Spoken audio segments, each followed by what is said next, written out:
Great Depression was something that didn't leave anyone unaffected. From the millions of people that panicked and traded their stocks when the stock market started to fall, to the children that decided that at the young age of just 13 that they needed to leave behind their families because they thought that they were a burden in this time of distress. By the end of the Great Depression, 1 in 5 Americans couldn't find work. Nobody was left alone during this time.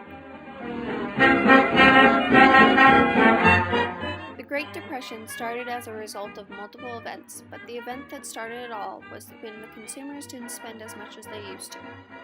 As a result of that, there were unsold goods that started to pile up and the stock market started to drop.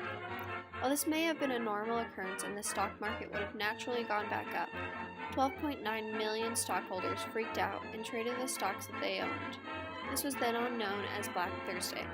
A couple days later on Black Tuesday, 16 million more shares were traded, and this caused the greatest stock market crash in the history of the U.S. If you ain't got that swing. A solution that many people had to the poverty that they faced was to ride the rails, which was when people would jump onto trains and get off whenever they felt like it. There were nearly 2 million men and 8,000 women. 250,000 of those people were teenagers, and they decided to leave everything behind and try their hand living off of what they could find. The teenagers that left would often try to earn money to send back to their families. Life on the rails wasn't always easy. There were people, bulls, whose job it was to beat and arrest any hobos that they found trying to hitch a ride. As a result of people trying not to get caught by the bulls, many would wait for the train to start before they got into an open boxcar. This came with some great difficulties because some people would often get a leg stuck and end up losing the leg. Even if they were able to board the train successfully, there weren't always a guarantee that there would be jobs and food where they were going.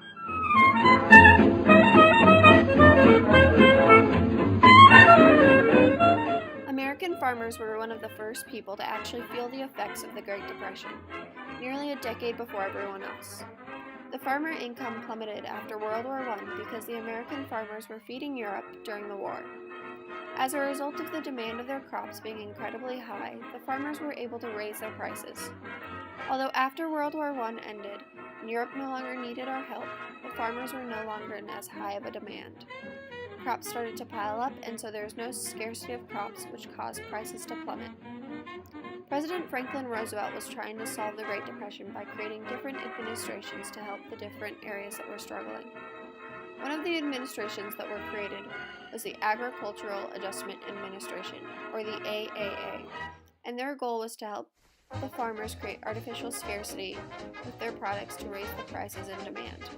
The AAA would pay farmers to decrease the acres that they farmed. They wanted to decrease the basic farm products available, such as wheat, corn, cotton, milk, tobacco, rice, and hogs. Even though the farm income did increase, many people were angry that the farmers were wasting food that could have been donated to the homeless. In the end, the AAA was ended in 1936 because the Supreme Court deemed it unconstitutional.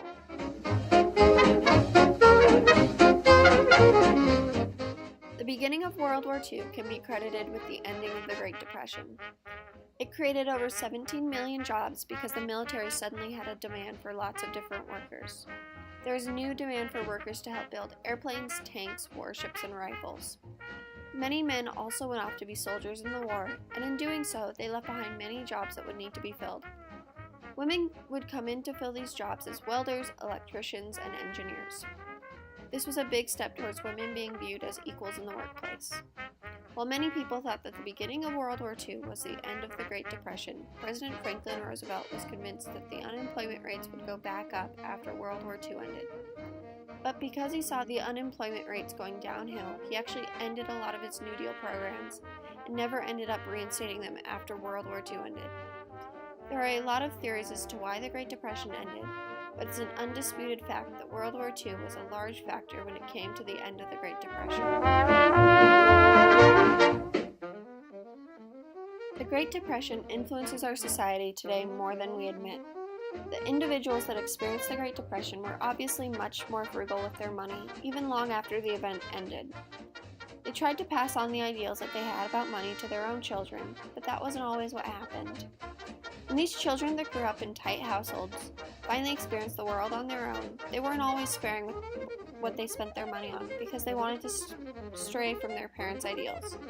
As you can tell, our society hasn't changed much from the idea that you don't always need to be careful with your money, and that can be traced back to how the babies of the Great Depression were raised.